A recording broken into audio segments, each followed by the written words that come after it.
report to your manager. Your manager has picked up that you have left a H off a word, and the word is hand. And the spell check, of course, that we all know and love, hasn't picked up the spell error. Pretty obvious. Now, your manager has seen this and responds to you in an angry tone. I can't believe there's a spelling mistake in this report. How many more will I see? How do you respond? Thank you. Can humor be used as a assertive response? What are the consequences? Tell me what you would say if you were going to use humor. Oh, really? Wow. Are you sure are a better spell checker than Microsoft? So, I would say that I don't know what form of humor is that? What form of humor is that? Oh wow, you really are a much better spell checker than I am. Sarcasm. Thank you. It's sarcasm. Yeah? And you know there's a time and a place for sarcasm. In assertive worlds, that would be called passive-aggressive. Passive-aggressive. Now some of you probably know and have seen this. It's not dealing with the issue, it's not confronting the issue, and it can mean that the person will respond to us in a like way. So they'll respond to you in a passive-aggressive way, which is not, and of course they've already been angry, so they're already just going to take that and say, yeah, you're right, you know what? You know, it really seems like you have no idea how to proofread things. How did you get through uni anyway? Or whatever. So you're just giving them permission to go more, to attack you more by doing that. So sarcasm equals passive-aggressive in assertive language. How can you respond? Maybe just remind when they spot something error, they might forget that he might have forgot that he gave it in a short notice. Remind him that, I'm sorry, I didn't have much time maybe. Yeah, that should be the reason. Now, how do we feel about the word I'm sorry? It's passive. Thank you very much. It's passive. Now, and this is something to think about. How many times a day do you say that word? and you know, let's look at it. When would we genuinely use that word? When it is our mistake. When it is your absolute mistake. And you need to take 100% responsibility and admit blame. And you know what? In this situation, you have made a mistake. Fair enough. There's a spelling error. You've made a mistake. But just because you have made a mistake, does that mean that someone is entitled to communicate to you this way in an angry tone? Is that appropriate in the workplace? No, it is not. It is not. And we need to think about this and think about how do we deal with people who are like this? And what if I don't? What if I say I'm sorry? What will they do next? They will do it again. They will do it again, not because they're nasty or mean or not because they're awful people. Why will they do it again? Giving some room.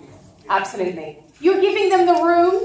You're allowing them. You are giving them permission to be aggressive with you and to treat you like that.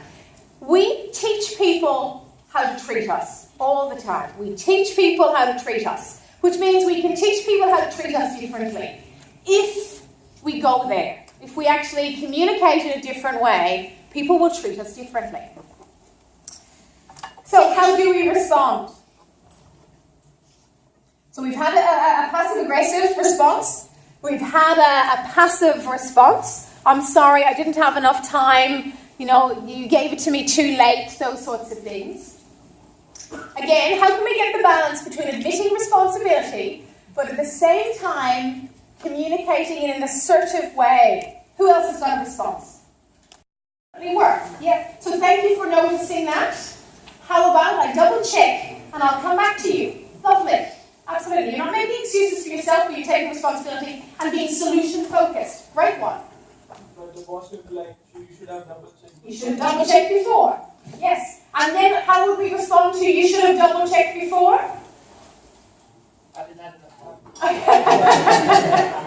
Here's a great example of fogging. You're right.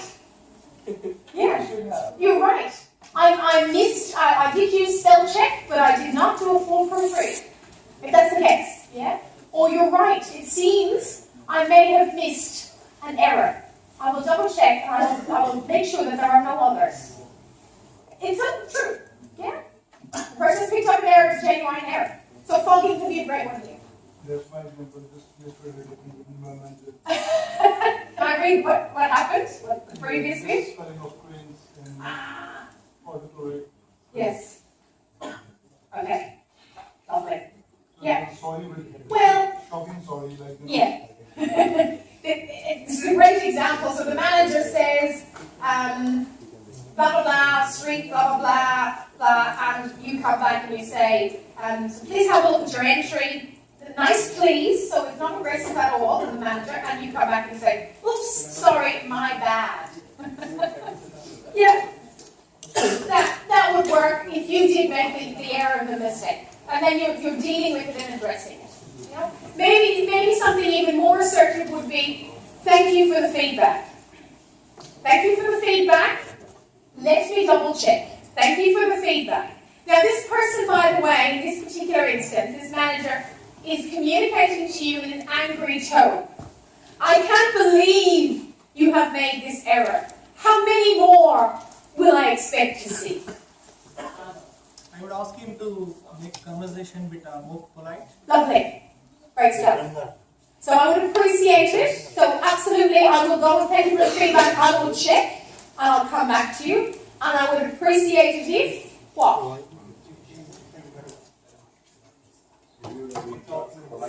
Yes, I would appreciate it if you could be more polite. Or I'd appreciate it if you could perhaps communicate to me in a less angry tone.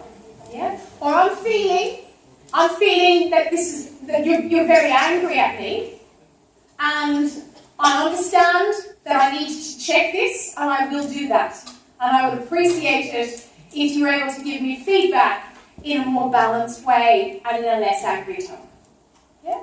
You're not accusing, you're not pointing the finger, you're not saying you're a terrible manager and you have no idea how to communicate. But you're communicating what you would like. This is what I would like. I would like it if we could have more of these conversations, I could learn more, and if they could be communicated in a less angry way. So we ask for what we want. We ask for what we want. Let's look at this, please. Thank you so much.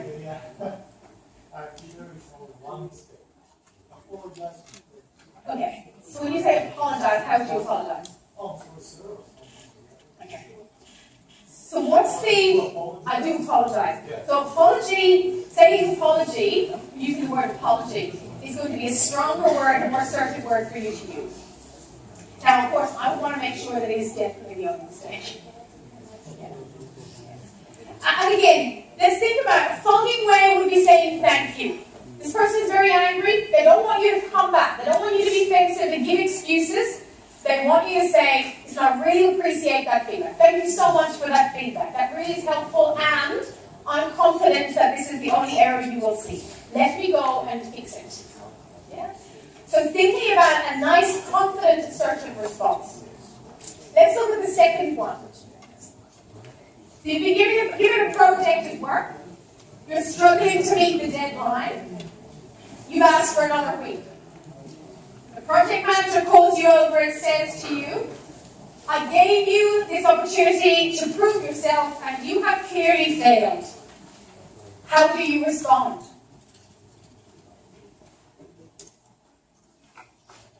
Thank you. What's that? And I would just say and I was delayed by someone else. Okay? If indeed that's the case. Now just be careful about reverting to a third party. Reverting to a third party can mean that the other person feels you're not taking responsibility, you're not actually admitting what you could have done. Yeah? So, as mentioned, I would really like it if I could get a week's extension so that I could, whatever it might be. Yeah? So that I could meet my other commitments, or so that I could reprioritize tasks and not ensure that I miss any deadlines. Or I would prefer it if I was able to produce the work in extra time and produce a quality piece of work. You know, so it's about negotiating and just asking for what you want. But lovely, thank you very much. So again, thinking about responding, it's probably gone and done it now, hasn't it? Gone and turned itself off. Yeah, we've got some exercises we can do. Let's look at the third one. This is a great one. A colleague brushes past your desk and in doing so knocks a cup of water and it splashes on their trousers. You're surprised, they turn around and say to you, "What a stupid place to put your cup. Why can't you be more careful?" Why do people respond like this? "What a stupid place to put your cup. Why can't you be more careful?" Say it again. Why do people respond like this? They're angry. Yeah, they're angry. How would you feel if you spilt water from someone else's desk, if you spilled water on yourself? How would you feel? It's embarrassed. And this is a really interesting view.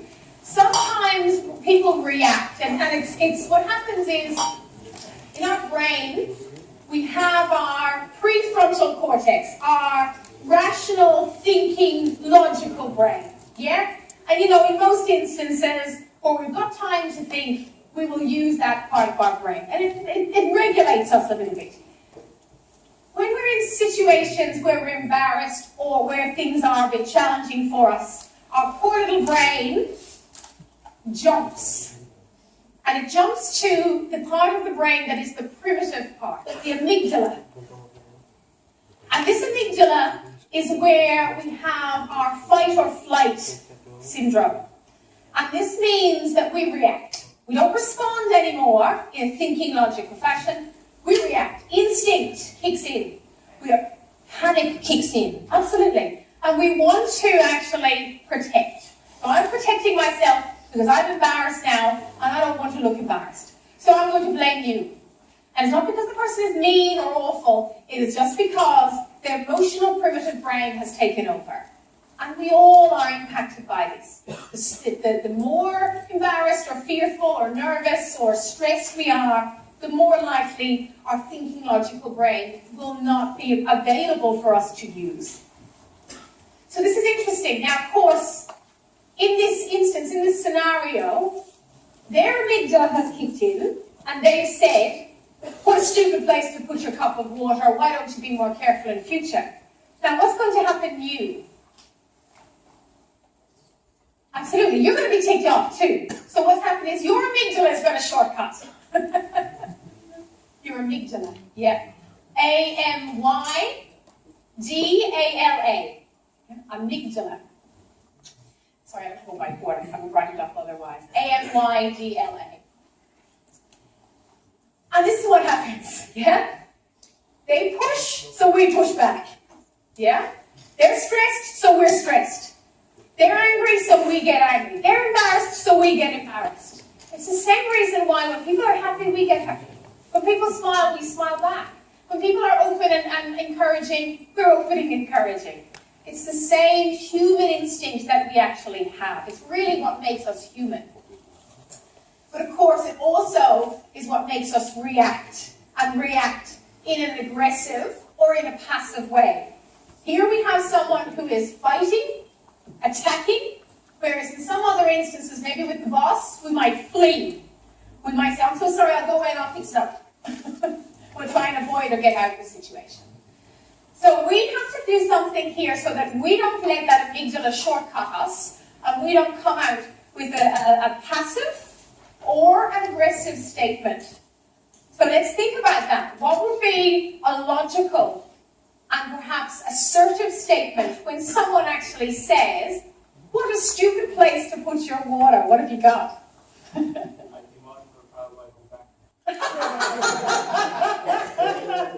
That sounds very Game of Thrones to me.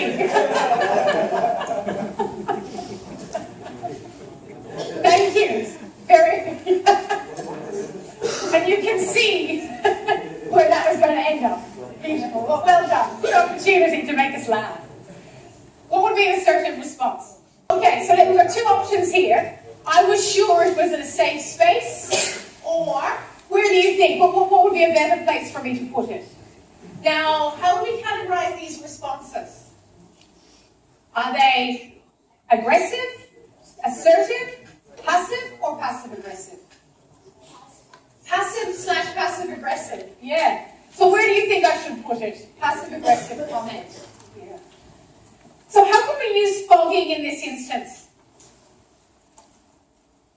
There's lots of strategies we could use, but fogging is one particular strategy we could actually use here. What would a fogging statement sound like? I don't drink water from now on. Again, think about it. Is it passive, passive-aggressive, assertive? What was your comment? 1 second, sorry. Are you all right? Now, okay. Nice empathy. Yeah. So that could work. I can see how upset you are about this. Yeah. Lovely strategy. But of course, they have responded and said to you, "What a stupid place to put your water." Thank you. It's not my water. And again, is it passive, passive-aggressive, assertive, or aggressive? I'm a faulty back. It's not my water. Sure. So are you dealing with the issue? No. Okay. Right. But they've treated you like this. Regardless of whose water it is, they have treated you and they've said, "What a stupid place." So in that case, your response is saying, "Well, that's not my fault. You know, it's not my water." So it means that the person gets away with treating you in an inappropriate way. So fogging could be, yes, I can see why you would think that. I can see why you would think it's a stupid place to put the water. Yeah. Oh yes, you're right. It seems like, because the water is spilt, it seems like it might have been a stupid place to put the water. So we can sort of agree there or fog there. Of course, we can use our I statements. When you attack me, I feel, whatever you feel, I feel disrespected, dismissed, whatever it might be, and I would prefer it if. Now, you may not need that sort of level in this particular instance. But we think about how we can assert ourselves when people start to take advantage of us. Now, of course, these are just scenarios, and I'm hoping that you can think about your own specific situations as well. So how can we use these fogging techniques and I statements in situations where we find ourselves to be able to deal with situations? Yes, please. Can you say something like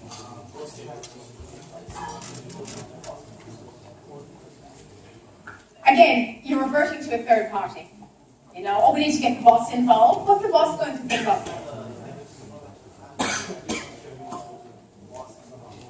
Is it assertive? Passive-aggressive? And again, when we're communicating in an assertive way, does it talk about diverting to humour? Well, let's look at the definition again then.